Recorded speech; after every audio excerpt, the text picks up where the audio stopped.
तो दोस्तों आज मैं एक्सप्लेन करने वाला हूँ हाल ही में रिलीज करी गई एक Indian Malayalam language mythological fantasy horror movie को, जिसका नाम है कुमारी, जिसको डायरेक्ट किया है निर्मल शाहदेव ने।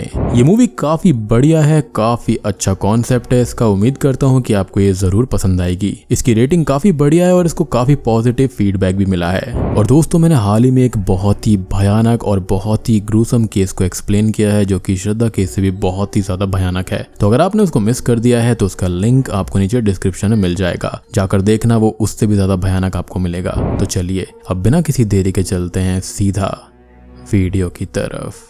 मूवी की स्टार्टिंग में हमें ग्रैंड मदर को अपने ग्रैंड सन को एक ब्रेव लड़की की कहानी सुनाते हुए सुन पाते हैं। वो कहानी सुनाना शुरू करती हैं और बताती हैं कि बहुत पहले देवलोक के अंदर एक देवी हुआ करती थी, जिनकी इच्छा हुई कि वो धरती पर घूमने आए, और वो धरती पर अपनी कुछ देवी सहेलियों के साथ घूमने भी आती हैं। उनको पृथ्वी बहुत ही ज्यादा अच्छी लगती है और उन्हें उससे लगाव हो जाता है। अब इस वजह से होता यह है कि सभी देवियां सहेलियां जो होती हैं वो तो वापस चली जाती हैं, लेकिन वही बस एक देवी यहाँ पर रुक जाती हैं। और कुछ वक्त बाद उनकी मुलाकात एक आदमी से होती है जिससे उनको प्रेम हो जाता है, और उन दोनों के ढेर सारे बच्चे भी होते हैं। लेकिन ये बच्चे ना ही ह्यूमंस थे ना ही गॉड थे, बल्कि ये काफी डरावने क्रीचर्स जैसे दिखते थे और उनका बिहेवियर भी वैसा ही था। अब इस टाइप के क्रीचर्स के बारे में मैंने एक ऑलरेडी वीडियो बनाई है जो कि हिंदू हिस्ट्री के ऊपर है। तो अगर आपने बाई चांस वो ऑसम वीडियो मिस कर दी है तो जाकर जरूर देखना, उसका लिंक आपको नीचे डिस्क्रिप्शन में और पिन्ड कमेंट में मिल जाएगा। अब कुछ वक्त बाद वो बच्चे जो काफी ज्यादा क्रूअल भी थे, उन्होंने धरती पर सब जगह उत्पाद मचाना शुरू कर दिया और सभी जगह को नष्ट करने लगे। पर देवी को ये चीज रास नहीं आई और उन्होंने उनको कर्ज दिया कि वो पाताल लोक में और जंगलों में खो जाएंगे, और ठीक ऐसा ही हुआ। अब वक्त आने पर देवी भी अपने देवलोक चली गईं और उनके कर्ज के अनुसार उनके ये बच्चे, जिनको चाथन कहा जाता है, हालांकि वो भी एक तरह से डेमीगॉड्स ही थे, उनकी पूजा कभी भी नहीं होनी चाहिए थी और उनको सबसे दूर रहना था। पर अपनी लालच में इंसानों ने उनको पूजना शुरू कर दिया, उनकी शक्तियों के बारे में जानकर और अपना भला करने के लिए। और जो चाथन एक लंबे समय तक सोए हुए थे, भुलाए गए थे, वो कहीं ना कहीं पाताल लोक और जंगलों में वो जाग जाते हैं। और ये कुछ मुझे तुम्बाड़ के हस्तर जैसा लग रहा है। अगर आपको भी ऐसा फील हुआ तो कमेंट सेक्शन के अंदर तुम्बाड़ और हस्तर जरूर लिख देना।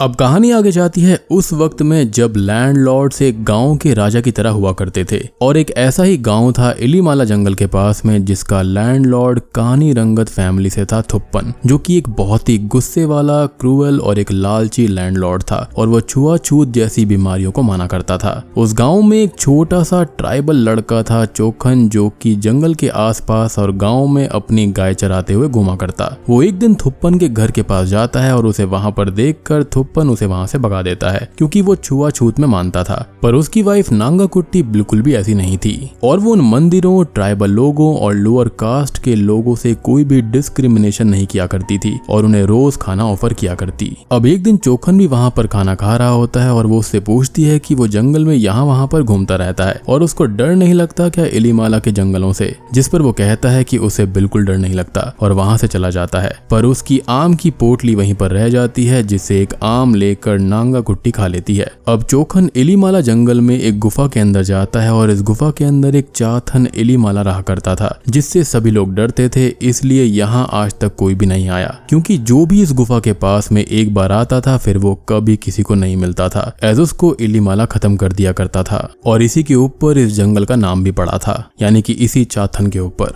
अब चोखन गुफा के अंदर चला जाता है और मीट ऑफर करता है इलीमाला को, जो कि वो बहुत ही आराम से ले लेता है, और बदले में चोखन को इनाम भी देता है। जी हाँ, इलीमाला इंसानों में सिर्फ चोखन को ही पसंद किया करता था, क्योंकि वो उसके लिए हमेशा खाना लाता और उसको मॉन्स्टर समझकर उससे डरता भी नहीं था। इधर नांगा कुट्टी थुप्पन को खाना दे रही होती है कि तभी उसे उसके हाथों से आम की स्मेल आती है, और वो पूछता है कि उसने आम कहाँ से खाए, और एक लेडी बता देती है कि उसने किसी ट्राइबल मैन से आम लिए होंगे, जिस पर वो भड़क जाता है और खाना फेंक कर सब कुछ फिर से शुद्ध करने को बोलता है और खुद के नहाने के लिए उनके परिवार के पौंड में चला जाता है। लेकिन यहाँ पर वो ये देखता है कि चोखन नहा रहा था, जिसको देखकर उसको बहुत ज्यादा गुस्सा आ जाता है, क्योंकि वो निर्दयी भेदभाव हद से ज्यादा ही मानता था, और वो गुस्से में चोखन को जान से मार देता है। अब इलीमाला, जो कि चोखन को अच्छे से जानता था और उसको पसंद किया करता था, वो उसकी मौत से बहुत दुखी और क्रोधित हो जाता है और गाँव में आकर बहुत ही ज्यादा विनाश करने लगता है। कभी भी अपने आप ही पत्थरों की बारिश होने लगती है, नदी तालाब सूख जाते हैं, पशु मरने लगते हैं और लोगों को अजीब सी बीमारियां होने लगती हैं, जिसके अंदर उनकी बॉडी पर छाले और फफूले होने लगते हैं और वो इससे तड़प कर मरने लगते हैं। अब यहाँ पर सारी गलती थुप्पन की थी और वो सब कुछ ठीक करने की कोशिश भी करता है, लेकिन अब तक बहुत देर हो चुकी थी और इलीमाला का कर्ज सभी जगह पर बुरी तरह से फैल चुका था। इवन थुप्पन को खुद वही रोग हो जाता है और उसकी बॉडी के ऊपर छाले आ जाते हैं। अब सबसे पहले तो वो देवी से विनती करता है कि ये सब ठीक हो जाए, लेकिन इस बार देवी भी असहाय थी। अब इससे निजात पाने के लिए उसने एस्ट्रोलॉजर्स और सॉर्सरर से बात करी और फाइनली अपने परिवार और गांव वालों को चाथन के कर्ज से बचाने के लिए उसने अपने खून से अंडरवर्ल्ड की गहराई से एक दूसरी डार्क पावर गारी देवन को समन किया और बाद में असुरों, देवों, श्रापों और मंत्रों से भरी दुनिया कुमारी की दुनिया बनाई गई और इसका सिग्निफिकेंस हमको एंड में पता चलेगा। अब डेकेड्स बाद हमें गांव के अंदर देखते हैं एक लड़की कुमारी को, जो बहुत ही ज्यादा हंसमुख, प्यारी और सबके साथ अच्छे से रहने वाली लड़की है। कुमारी और उसके भाई जयन के माता पिता बहुत पहले ही गुजर गए थे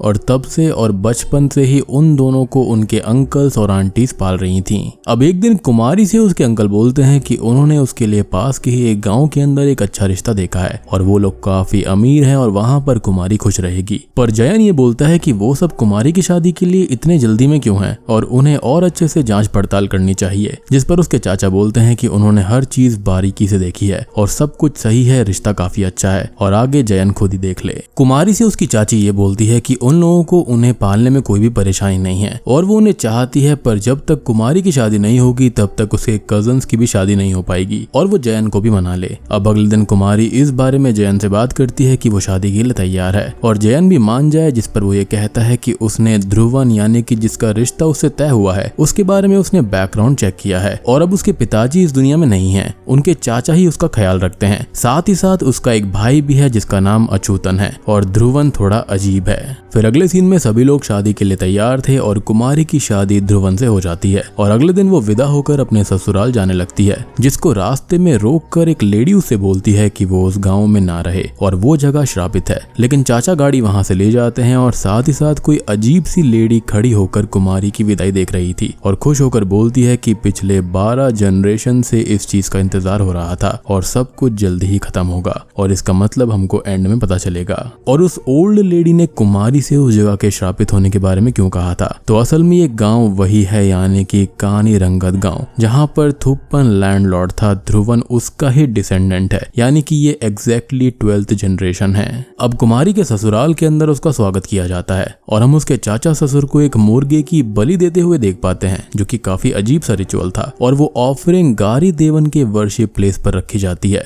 जो कि काफी पहले से ही, यानी कि उसी वक्त से उनकी फैमिली को और गांव को प्रोटेक्ट कर रहे थे और ये जगह वही है जहां से थुप्पन ने गारी देवन को समन किया था। अब अगले दिन कुमारी सब जगह पर घूम रही होती है और जंगल से घूमते हुए वो एक जगह पर आती है जहां पर उसको चोखन दिखाई देता है, जो कि बहुत सालों पहले ही मारा जा चुका था, यानी कि वो उसकी स्पिरिट थी और वो उसके पास जाने लगती है। लेकिन तभी उसकी सिस्टर इन लॉ वहां पर आ जाती है और उसे वहां से लेकर जाती है। दोनों उनके फैमिली पॉइंट पर आती हैं और वहां पर सिस्टर इन लॉ उसको ये बोलती है कि वो कभी भी जंगलों के अंदर ना जाए और इलीमाला की गुफा तक तो बिल्कुल भी ना जाए, जिस पर वो पूछती है कि वहां पर है क्या और वहां पर वो क्यों ना जाए, जिस पर वो सारी कहानी बताती है, जो कि हमको काफी हद तक पता है कि कैसे चाथन का गुस्सा कानी रंगत पर फूटा था, कैसे थुप्पन ने गारी देवन को समन करके और रिचुअल करके उस कर्ज से सबको बचाया था और तब से ही गारी देवन कानी रंगत को प्रोटेक्ट कर रहे हैं। लेकिन इलीमाला अभी भी अपनी गुफा के अंदर है और वहां पर कोई भी नहीं जाता और अगर कोई जाता है तो वो कभी भी लौटकर वापस नहीं आता है और हमारी फैमिली तो वहां पर कभी जाती ही नहीं है, तो अच्छा रहेगा कि वो भी वहां पर ना जाए। लेकिन ये सारी बातें कुमारी को सिर्फ मिथ लगती हैं। अब अगली रात को उसे थुप्पन की वाइफ नांगा कुट्टी अपने सपने में दिखाई देती है, जिसको वो नहीं जानती थी और उसके आंचल पर उसको खून लगा हुआ दिखाई देता है और उसके हाथ में एक ब्लेड भी था, जिससे डर कर कुमारी की नींद खुल जाती है और ध्रुवन उससे थोड़ी बात करके उसको हिम्मत देकर सुला देता है। अब अगले दिन वो ध्रुवन को कुछ बच्चों के साथ में खेलता हुआ देखती है और उसको समझ आता है कि ध्रुवन यहाँ पर थोड़ा सा चाइल्डिश है, लेकिन कुमारी को वो चाहता था और वो भी उसको पसंद करती थी। अब अगले सीन में इस फैमिली की फील्ड्स में काम करने वाले मजदूर घर पर आते हैं और कम पैसे मिलने की वजह से वो उनसे लड़ने लगते हैं, जिनको चाचा जी खड़ी खोटी सुनाकर और उनसे चिढ़कर ध्रुवन उन्हें जाने के लिए बोलता है, लेकिन चाचा जी उसको भी लात मारकर नीचे गिरा देते हैं और उस पर गुस्सा करते हैं हैं क्योंकि उसकी मेंटल कंडीशन खराब थी। और ये सब कुमारी देख लेती है, जिसको काफी दुख होता है क्योंकि अपने पति को इस हालत में देखकर उसे काफी दुख हो रहा था। अब रात को वो ध्रुवन से इन सब चीजों के बारे में पूछती है तो वो बताता है कि बचपन से ही वो अकेला रहता था, जिसका कोई भी दोस्त नहीं था, कोई उससे बात नहीं करता था और वहां से वो ऐसा हो गया। और वक्त के साथ बड़े होने पर उसके भाई अछूतन और उसे सॉर्सरी सीखने के लिए भेजा गया था। और ऐसा क्यों है इसके बारे में हम थोड़ी देर में जानेंगे। लोग मैथ्स पढ़ने के लिए भेजते हैं, साइंस पढ़ने के लिए भेजते हैं, लेकिन यहाँ पर सॉर्सरी सीखने के लिए भेजा गया था। खैर वो बताता है कि वो वहां पर भी अच्छा नहीं था, जिस वजह से उसके गुरु उसको पसंद नहीं किया करते थे और अछूतन ही उनका फेवरेट था। साथ ही साथ वो काफी गुस्से वाला और एरोगेंट भी हो गया था, जिससे उसे बहुत मार पड़ती थी। और एक दिन वो विद्यालय नहीं गया था, जिससे नाराज होकर उसके गुरु ने उसको सबके सामने बहुत मारा पीटा। इनफैक्ट इतना ज्यादा कि वो बेहोश हो गया था और वहां पर खड़े सभी बच्चे उसके ऊपर हंस रहे थे, उसका मजाक उड़ा रहे थे। और अगले ही दिन उसने विद्यालय को आग लगा दी थी, जिससे सब उसको पागल कहने लगे। और जब वो लोग उसको पागल कह रहे थे तो उसने उनमें से एक की जुबान तक काट दी थी। और तब से वो ऐसा ही है। उसको दवाई दी जाती है ताकि वो अपना आपा ना खो दे और वो अकेला ही रहता है क्योंकि उसके पास कोई नहीं है। जिस पर कुमारी बोलती है कि वो अकेला नहीं है, वो उसके साथ में है। जिसके बाद कुमारी घर के पास ही घूम रही थी और वो उस जगह पर आती है जहाँ पर उसे चोखन दिखाई दिया था, जो कि उसको अपने पास बुलाकर कहीं पर ले जाने लगता है। और वो उसके पीछे जाती है और जंगल के बीचों बीच पहुंच जाती है, जहाँ पर उसको वही अजीब सी लेडी मिलती है जिसका नाम मुथम्मा होता है। और वो उससे बोलती है कि उसके अंदर एक नई जान पल रही है, जिसकी जान को खतरा है और ये खतरा उन्हीं लोगों से है जिनको वो चाहती है। और सिर्फ इलीमाला चाथन ही सब कुछ ठीक कर सकते हैं और उनके पास उसको जाना चाहिए। लेकिन कुमारी उससे डरकर वहां से भाग जाती है। अब वो भागते हुए थक जाती है और यहाँ पर आकर उसकी भाभी उसे संभालती है और घर पर वापस लेकर जाती है। घर आकर एक वैद्य उसको चेक करते हैं और बोलते हैं कि वो प्रेग्नेंट है, जिससे कि कुमारी शॉक्ड हो जाती है क्योंकि ये बात अभी तक उसको भी नहीं पता थी। लेकिन उस लेडी ने ये बात कैसे बोली। अब इससे सब लोग खुश हो जाते हैं और चाचा जी ध्रुवन से बोलते हैं कि ये एक अच्छा ओमन है, जिसका मतलब तो वो समझ ही रहा होगा। ध्रुवन भी बहुत खुश था और वो कुमारी का और भी ज्यादा ख्याल रखने लगता है। साथ ही साथ उसके बड़े भाई अछूतन का तो बच्चा था ही नहीं और ध्रुवन का यहाँ पर बच्चा होने वाला था, तो आगे बढ़ने पर उसको ही अगला लैंडलॉर्ड चुना जाएगा और उसके बाद जो उसका वारिस होगा वही वहां पर वो भी लैंडलॉर्ड बनेगा। अब ध्रुवन बहुत खुश था और काम वगैरह भी देखने लगता है और एक रात गारी देवन के स्थान पर भी जाता है। फिर अगले सीन में हम कुमारी को सोता हुआ देखते हैं और उसको फिर से वही नाइटमेयर आता है जहाँ पर नांगा कुट्टी अपने बच्चे के साथ थी और उसके आंचल पर खून लगा हुआ था। साथ ही साथ बच्चा भी गायब हो जाता है और उसके हाथ में एक ब्लेड भी था, जिससे डरकर फिर से कुमारी की नींद टूट जाती है। अब वो देखती है कि ध्रुवन अपने बेड पर नहीं था और वो उसको ढूंढने जाती है, लेकिन वो देखती है कि ध्रुवन फिर से अनस्टेबल हो गया था और उसने अपनी 2 उंगलियां भी काट ली थी। और अब वो ये बोल रहा था कि उसकी भी उंगलियां अब गारी देवन की तरह हो गई हैं। खैर अगले दिन अछूतन उसको डांट रहा होता है और बोलता है कि ये पागल है और एक बच्चा है और खाली बच्चा होने से ये लैंडलॉर्ड थोड़ी बन जाएगा और बड़ा तो अभी भी वही है और उसकी दवाई बंद होने पर ये पागल हो जाता है। इसका ध्यान रखना चाहिए, ना कि उसको लैंडलॉर्ड बनाना चाहिए। और वो उल्टी सीधी बातें भी कर रहा था कि उसने गारी देवन को देखा है, जिस पर ध्रुवन गुस्सा होकर उससे बोलता है कि उसने सच में उनको देखा है और उनसे बात भी करी है और वो उसके रास्ते में बिल्कुल ना आए। अब चाचा जी वहां आकर उन्हें शांत करते हैं और अछूतन से बोलते हैं कि ध्रुवन ही लैंडलॉर्ड बनेगा क्योंकि वो वारिस दे रहा है। और अछूतन ये नहीं कर पाया और इससे गुस्सा होकर वो अपनी ही वाइफ को खरी खोटी सुनाकर वहां से चला जाता है, जिसको बच्चा नहीं हुआ था शादी के इतने सालों के बाद भी। अब वो अपनी गर्लफ्रेंड के पास में जाता है। जी हाँ, उसकी गर्लफ्रेंड भी थी और वो काफी गुस्से में था। तो वो ये कहती है कि ध्रुवन का बच्चा होने पर अछूतन के साथ से सब कुछ चला जाएगा, इवन वो उस घर के अंदर भी वापस नहीं जा पाएगा। और अगर उसको अपनी इच्छा पूरी करनी है तो इलीमाला चाथन के पास उसको जाना चाहिए, उसको खुश करना चाहिए, क्योंकि उसके खुश होने पर ही सब कुछ पॉसिबल है। इधर कुमारी अपनी भाभी से बात कर रही होती है, जो कि ये बोलती है कि उनका बच्चा हुआ नहीं क्योंकि उन्होंने किया ही नहीं था, जिसका कारण कुमारी शॉक्ड होकर पूछती है और वो रीजन बताती हैं, जिसके साथ ही हमारे सामने थुप्पन की आगे की कहानी आती है, या फिर ये कहें पीछे की कहानी। तो अब जैसा कि आपको याद होगा कि थुप्पन ने गारी देवन को बुलाया था उस कर्ज को खत्म करने के लिए या फिर उस कर्ज को रोकने के लिए, जिसके बदले में ह्यूमन सैक्रिफाइस गारी देवन ने मांगा था। और सैक्रिफाइस में थुप्पन ने अपने ही बेटे को दे दिया था, जिसके बाद कर्ज चला तो गया और वो एकदम ठीक भी हो गया था। लेकिन एक दुखी नांगा कुट्टी इस चीज को नहीं झेल पाई और उसने देवी के आगे खुद को समर्पित करके खुद को ही एक खंजर से खत्म कर दिया। और तभी से गारी देवन कानी रंगत परिवार को प्रोटेक्ट कर रहे हैं। अब आपको याद होगा कि शुरुआत में एक देवी धरती के ऊपर आई थी और उनके बच्चे हुए थे, जिनमें से कुछ को जंगलों के अंदर ही बैनिश कर दिया गया था और कुछ पाताल लोक के अंदर थे।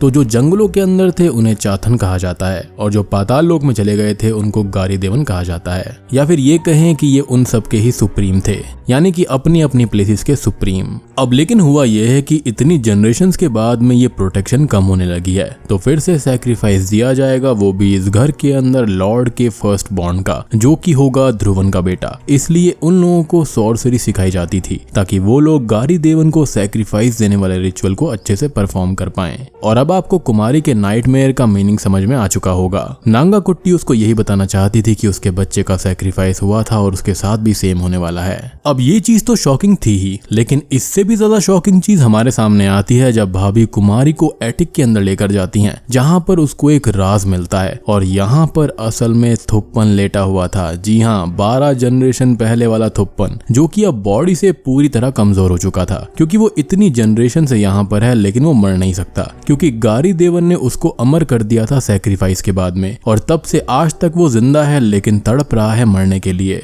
और हस्तर वाले श्राप के साथ भी सेम चीज होती थी। खैर, वो आगे बोलती है कि सैक्रिफाइस और कर्स को सिर्फ एक ही रोक सकता है, और वो है इलीमाला चाथन। अब वो दोनों एटिक से नीचे आ जाते हैं और उन्हें वहां से आते हुए चाचा जी देख लेते हैं, और अगले ही दिन भाभी की डेड बॉडी वेल में पड़ी हुई मिलती है।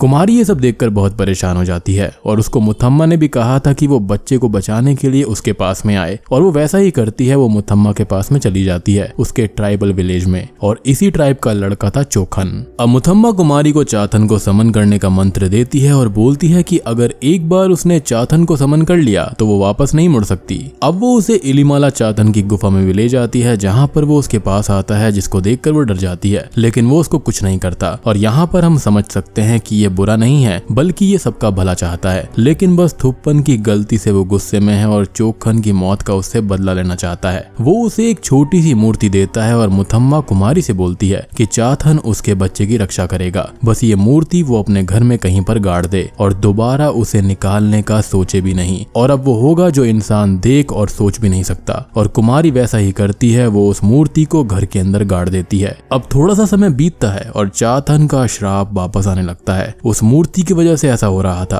क्योंकि गारी देवन का प्रोटेक्शन कमजोर हो गया था, और वो सब लैंडलॉर्ड से मदद की गुहार लगाने लगते हैं, जो कि सबके सामने ऐलान कर देते हैं कि अगला लॉर्ड ध्रुवन होने वाला है और वो सब कुछ ठीक कर देगा, चाथन से सबको प्रोटेक्शन देगा, जिससे कि सब उसके आगे झुक जाते हैं और उसको ये बहुत अच्छा लगता है। चाचा जी अब ध्रुवन को रिचुअल और वर्शिपिंग भी सिखाते हैं, और एक सीन में जब कुमारी ने चाचा जी का पीछा किया था, यानी कि मंदिर देखने के लिए, तो उसने और हमने ये देखा था कि देवी के स्थान पर अब गारी देवन की पूजा होती है, जो कि होना नहीं चाहिए था। देवी ने क्लियरली स्टार्टिंग में कहा था कि इन दोनों की ही पूजा नहीं होनी चाहिए, और उसको ही इस परिवार के लोग फॉलो कर रहे हैं। जैसा कि मैंने आपको बताया कि इंसान अपने लालच के लिए ऐसा करते हैं, और हस्तर वाले सीन में भी सेम चीज थी। खैर, ध्रुवन की माँ एक सीन में चाचा जी से बोलती है कि उनको सैक्रिफाइस नहीं देना चाहिए, जिस पर वो कहता है कि उनके पास कोई और रास्ता नहीं है और सैक्रिफाइस यानी कि बलिदान होकर रहेगा। इधर अछूतन की गर्लफ्रेंड उसको भड़काती है कि वो कुछ करे, नहीं तो उसके हाथ से सब कुछ निकल जाएगा, और वो चाथन को पूछने जाता है, जो कि उसको ही खत्म कर देता है क्योंकि उसके इंटेंशंस गलत थे और वो उसी परिवार का था। अब इधर रिचुअल सिखाते समय चाचा जी को भी एक स्नेक काट लेता है और उनकी भी डेथ हो जाती है। साथ ही साथ समय के साथ आग लगना और पत्थरों की बारिश जैसी घटनाएं भी हो रही थी, तो ध्रुवन को ये लगता है कि ये उसके किसी दुश्मन का काम है, और वो उस आदमी को पकड़ लेता है जो कि मजदूरी के लिए लड़ रहा था, और वो उसे बहुत पीटता है, लेकिन वो ये कहता है कि उसे कुछ नहीं पता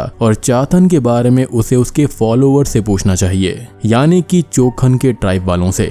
ध्रुवन अब अगले सीन में उस ट्राइब के एरिया में पहुंच जाता है और सभी लोगों को अपने आदमियों के साथ पीट कर उनसे कहता है कि वो लोग उसके गांव से दूर रहें और उनका चाथन भी दूर रहे, जिस पर मुथम्मा बोलती है कि चाथन ने कुमारी से वादा किया है कि वो उसके बच्चे की रक्षा करेगा। और ये सुनकर ध्रुवन को गुस्सा आ जाता है। वो गुस्से में घर आकर कुमारी को कन्फ्रंट करता है और वो बोलती है कि वो अपने बच्चे को बचाने के लिए कुछ भी करेगी, जिस पर वो कहता है कि वो ये बलि देकर रहेगा क्योंकि ये उसकी ड्यूटी है गांव को चाथन से बचाने के लिए। उसका भाई मर गया, चाचा मर गया, और धीरे धीरे इस घर के लोगों तक चाथन पहुंच ही जाएगा और सब कुछ खत्म कर देगा। लेकिन कुमारी अभी भी अपने बच्चे को बचाने की ही जिद में थी और वो बोलता है कि ये बलिदान होकर रहेगा, और वो कुमारी को कमरे में बंद करके बलिदान के बारे में बोलकर वहां से चला जाता है। अब अगले सीन में उससे मिलने अछूतन की गर्लफ्रेंड आती है और उसे अपने घर पर बुलाती है, जहाँ पर वो जाता भी है और वो उसको अपनी बातों में और अपने हुस्न के जाल में फंसाने की कोशिश करती है। लेकिन वो कहता है कि वो उसके भाई के जैसा नहीं है कि उसकी बातों में आ जाए, क्योंकि उसे सिर्फ उनमें से किसी को फंसाकर लैंडलॉर्ड की वाइफ बनना है। और वो आगे बोलता है कि वो सिर्फ उसे धन्यवाद करने आया है कि उसने उसके भाई को चाथन के पास पहुंचाकर खत्म कर दिया। और इस मोमेंट तक ध्रुवन पूरी तरह इविल हो गया था।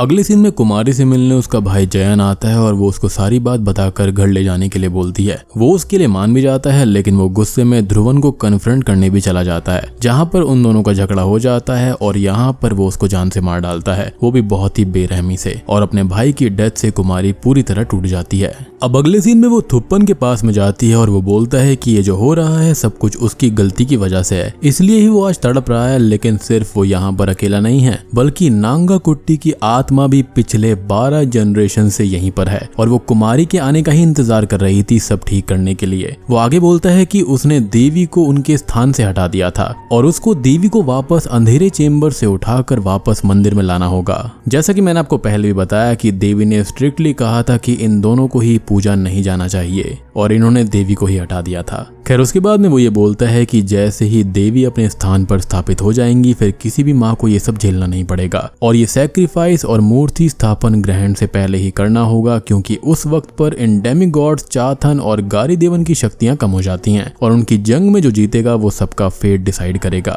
और चाथन अपने रिवेंज के लिए आ रहा है और सिर्फ कुमारी ही नांगा कुट्टी की आवाज के सहारे आगे बढ़े और वो उसको बिल्कुल सही रास्ता दिखा देगी। और होता भी ऐसा ही है, क्योंकि अगले ही सीन में कुमारी को देवी की मूर्ति और उनका खंजर मिल जाता है, जिससे नांगा कुट्टी ने अपने आप को खत्म किया था। खैर अगले सीन में कुमारी का बच्चा पैदा हो जाता है और ये वक्त ग्रहण का होता है और आज के ही दिन तो होना था बच्चे का सैक्रिफाइस, वो भी ध्रुवन के हाथों। और वो अपना रिचुअल शुरू करता है और गारी देवन को समन करने लगता है। इधर मुथम्मा जोरों शोरों से चाथन की पूजा कर रही थी और कुमारी अपने बच्चे को बचाकर भागने की कोशिश करती है, लेकिन ध्रुवन उस पर अटैक करके बच्चे को ले जाता है और गारी को सैक्रिफाइस के लिए रख देता है। गारी देवन बच्चा लेने आगे बढ़ता है और इलीमाला चाथन तभी वहां पर आ जाता है उसको रोकने के लिए, क्योंकि उसने वादा किया था कि वो कुमारी के बच्चे को बचाएगा और वो उससे लड़ने लगता है जो कि फिलहाल काफी कमजोर था। तो गारी उसको ओवर पावर करने लगता है और बच्चा लेने लगता है, लेकिन कुमारी भी अब तक यहाँ पर आ चुकी थी और वो भी बच्चे को बचाने की कोशिश करने लगती है। इधर गारी देवन उसको पकड़कर जान से मारने ही वाला होता है, लेकिन चाथन अपनी शक्ति इकट्ठी करके उस पर अटैक करता है और उसको अंडरवर्ल्ड यानी कि हेल में ले जाता है मारते हुए। इधर गारी देवन को शक्ति मिल जाए इसलिए ध्रुवन बच्चे को मारने आगे बढ़ता है, लेकिन कुमारी उसको स्टैब करके जान से मार देती है और अब तक चाथन भी अंडरवर्ल्ड से वापस आ जाता है, जिसने गारी देवन को खत्म कर दिया था